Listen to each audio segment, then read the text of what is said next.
अगर ये मस्जिद और मदरसे तोड़ दिए जाएं, क्या आपको इनसे रोजगार मिलेगा? ऐसा व्यक्ति जिसने समाजवादी पार्टी को खड़ा किया हो और समाजवादी पार्टी के फाउंडर नेता हैं, वो फाउंडर सदस्य भी हैं, ठीक है, तो उन्होंने ही इस पौधे को खड़ा किया।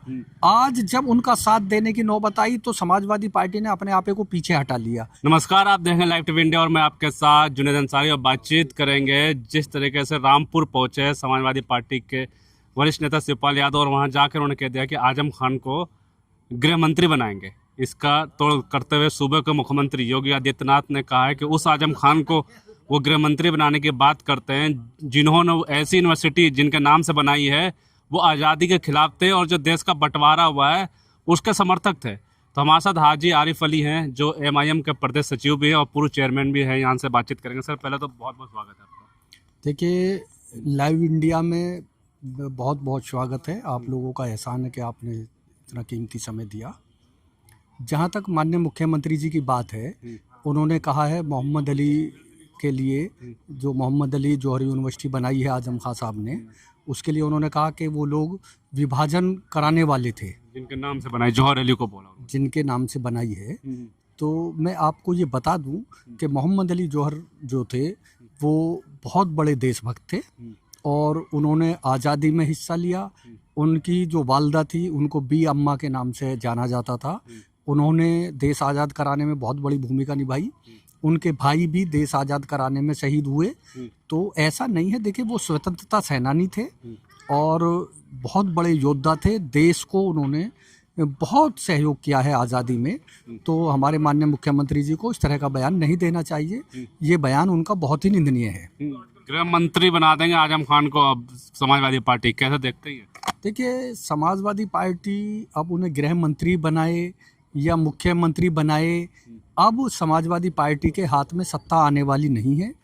अगर ओवैसी साहब को अपने संगठन में उन्होंने नहीं लिया, अपने गठबंधन में, चाहे वो कांग्रेस हो, बहुजन समाज पार्टी हो, चाहे समाजवादी पार्टी हो, क्योंकि अब 2027 नज़दीक है तो उनको आजम खां की याद आ रही है। शिवपाल जी आजम खां की मिलाई करने कितनी बार गए, कितनी बार जो है अखिलेश जी गए। अब ये भूल जाइए, अब जो है AIM के बिना उत्तर प्रदेश में बीजेपी को हराना नामुमकिन है। उत्तर प्रदेश में अगर बीजेपी को हराना है तो कांग्रेस हो या समाजवादी पार्टी या बहुजन समाज पार्टी, उनको AIM या हमारे बैरिस्टर असदुद्दीन ओवैसी साहब से गठबंधन करना पड़ेगा, वरना तो बीजेपी को रोकना नामुमकिन है। क्यों बिना MIM का दाल नहीं गलेगी क्या प्रदेश में? बिना AIM के दाल नहीं गलने वाली, चूँकि सारी दाल जो है ना इन्होंने बिल्कुल मतलब जो है गीली कर दी है, तो वो गलेगी नहीं। वो गलेगी तब जब AIM के साथ गठबंधन करके ये लोग लड़ेंगे, तब हम बीजेपी को हरा पाएंगे। अब तो मुसलमान खुश हो जाएंगे, आजम खान गृह मंत्री बनेंगे, समाजवादी सरकार बनेगी। देखिए, आजम खान अब से पहले 4 बार 15-15, 20-20 मंत्रालय के मंत्री रह चुके हैं, ठीक है।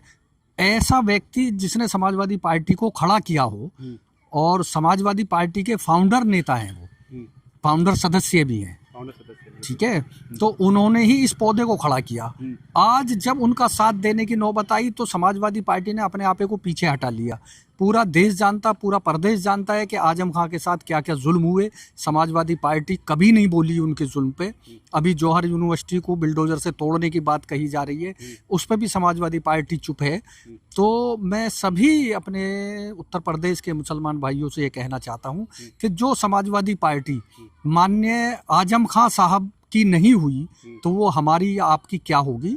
ये भी उसी एजेंडे पे चल रही है जिस पे बीजेपी चलती है। ये नहीं चाहती कि यहाँ मुसलमानों की सरपरस्ती हो या मुसलमान कोई भी लीडर बने। तो इनकी भी रूपरेखा वही है। RSS से मिले हुए हैं समाजवादी लोग, RSS से मिले हुए समाजवादी। RSS की तो वजह है जो मतलब ये बोल नहीं पा रहे समाजवादी वाले। भाई आजम खां साहब इतने बड़े नेता हैं पूरे देश में, मैं कहता हूं कि उनका रिकॉर्ड नहीं टूटा आज तक। वो लगभग ये मानिए 10 बार MLA रहे हैं, 1 बार राज्यसभा संसद रहे हैं, तो और संसद रहे एक बार। तो उनसे बड़ा तो मैं समझता हूँ शायद किसी भी नेता के पास इतनी योग्यता नहीं है जितनी आजम खां साहब पे थी। उसका भी साथ समाजवादी पार्टी नहीं दे रही, तो आपका और हमारा क्या साथ देगी? अरे, योगी आदित्यनाथ का एक और भी बयान आया है, जैसे कि मुस्लिम कुछ दिन पहले कहते हैं गौ माता को राष्ट्रीय पशु घोषित किया जाए। तो वो गुस्सा हो गए कि बोले हमारी माता को पशु कैसे कह दिया, इस पे गुस्सा हो गई होगी जी। देखिए, वो उसे अगर पशु मान रहे हैं तो हम पशु ना कह के हम कह रहे हैं कि जो हमारी राष्ट्र माता है, गौ माता, उसको आप राष्ट्रीय माता घोषित कीजिए। पशु का नाम ही क्यों ले रहे हैं आप? भाई गाय हमारी माता है तो गाय को जो है राष्ट्रीय माता घोषित कीजिए ना, उसमें क्या दिक्कत है? ये सारा झंझट ही खत्म हो जाएगा। लेकिन क्या है, मुख्यमंत्री जी भी नहीं चाहते कि गौ माता का जो सिस्टम देश में चल रहा है वो खत्म हो, वरना तो उनको गौ माता, राष्ट्र की गौ माता सिद्ध कर दें तो इंशाल्लाह कुछ भी देश में कहीं कुछ नहीं होने का। देखा कि पहले लिंचिंग भीड़ वाले मुस्लिमों को निशाना बनाते थे, लेकिन कुछ दिन से खबरें देखा आपने, जैसे बदायूं में एक डॉक्टर राहुल सिद्धार्थ गाय से टकरा के उन पर लिंचिंग की गई। अभी आपके गाजियाबाद के मोदी नगर की बात किया जाए तो यहाँ पे हिंदू महिलाओं को हिंदू रक्षा दल वालों ने पीट पीट कर उनके कान के पर्दे फाड़ दिए। तो अब ये क्या असर, ये कैसा किस तरफ जा रहा है, ये भीड़ तंत्र कहाँ जा रहा है?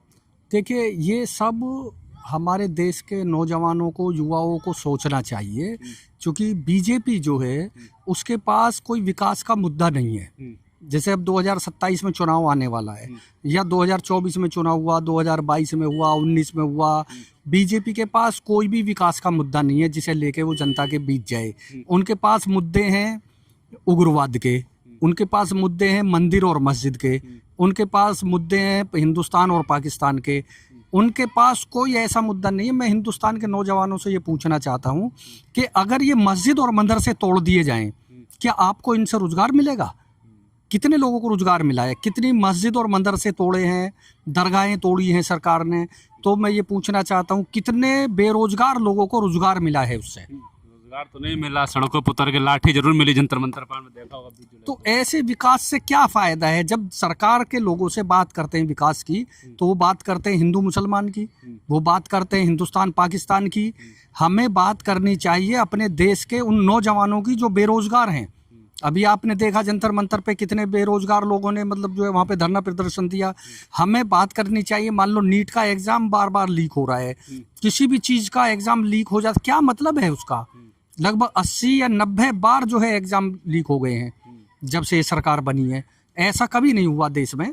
तो हमारे बच्चों को ना शिक्षा मिल रही है इससे, ना उन्हें रोजगार मिल रहा है, ना महंगाई कम होनी है, ना उनके स्वास्थ्य पे कोई असर पड़ना है। उन सब विकास के मुद्दों को छोड़ के और वो जो है सिर्फ हिंदू मुस्लिम पर सरकार लगी हुई है।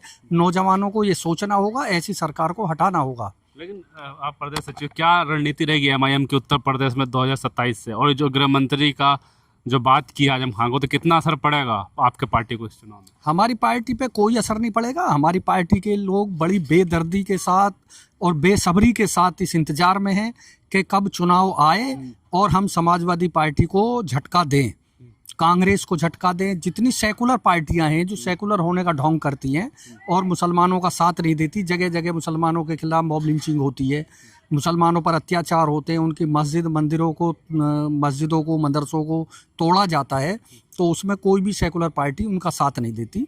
इसलिए बीजेपी का साथ देंगे क्या अभी 2027 में? नहीं, 2027 में हमारी पार्टी जो है बहुत अच्छे बहुमत के साथ देश में आएगी। मुसलमान जो है एआईएम की तरफ है, बैरिस्टर असदुद्दीन ओवैसी साहब के साथ है और बहुत ही तेजी के साथ जो है मुसलमान एआईएम की तरफ बढ़ रहा है। दलित भी एआईएम की तरफ बढ़ता है। जितने भी बेरोजगार युवा हैं देश में वो सब इस वक्त जो है ओवैसी साहब की तरफ देख रहे हैं। प्रदेश अध्यक्ष शौकत अली कहते हैं कि अब चुनाव जो होगा सभी सीटों पर लड़ेंगे, अब छोड़ेंगे नहीं। पहले कम सीटों पर लड़ते थे, अब सब पे लड़ेंगे। बिल्कुल भाई, प्रदेश में हमारी पार्टी जो है 2022 में चुनाव लड़ी, ठीक है, अब 2027 की तैयारी है, तो उम्मीद ये है कि कम से कम 200 सीटों पे तो लड़ेंगे और अगर दूसरी सीटों पे भी हमारे पास कैंडिडेट रहे तो हम हर सीट पे कैंडिडेट लड़ाएंगे इंशाल्लाह। अच्छा, लास्ट में अवैसी साहब, जैसे बिहार में भी एमआईएम गई गठबंधन के लिए, नहीं हुआ। अभी भी अवैसी जो असदुद्दीन ओवैसी वो कह रहे हैं कि चाहे कांग्रेस हो या समाजवादी हो, बिना एमआईएम के कुछ दाल गलने वाली नहीं है। तो क्या लगता है गठबंधन के लिए जाएंगे तो पार्टियां गठबंधन करेगी एमआईएम से? देखिए, पार्टी गठबंधन करे या ना करे, बैरिस्टर साहब का खुला चैलेंज है। बीजेपी को छोड़ के हर पार्टी से गठबंधन करने के लिए तैयार है। अब वो उन पार्टियों की मर्जी है, वो अगर हमसे गठबंधन करेंगे तो भी लड़ेंगे, नहीं करेंगे तो भी लड़ेंगे। बैरिस्टर साहब और ऑल इंडिया मजलिस इत्तेहादुल मुस्लिमीन उत्तर प्रदेश में हर सीट पर चुनाव लड़ेगी। चलिए, बहुत बहुत शुक्रिया समय देने के लिए आपको। बिल्कुल साफ तौर पर जिससे बातचीत करी, जिस तरीके से मौलाना मोहम्मद अली जौहर जो हैं उनके बारे में योगी जी ने बयान दिया कि वो आज़ादी के ख़िलाफ़ थे, वो विभाजन का साथी थे, लेकिन शायद इतिहास योगी जी ने नहीं पढ़ा होगा, मुख्यमंत्री साहब ने, कि जो जौहर अली थे उनके भाई और उनकी माँ जो थी, बी अम्मा के नाम से जानी जाती है, स्वतंत्रता सेनानी रहे और देश के लिए, आज़ादी के लिए अपने जान जो न्यौछावर कर दी इस देश के लिए। जौहर अली थे जिनका अखबार से अंग्रेज कांपते थे।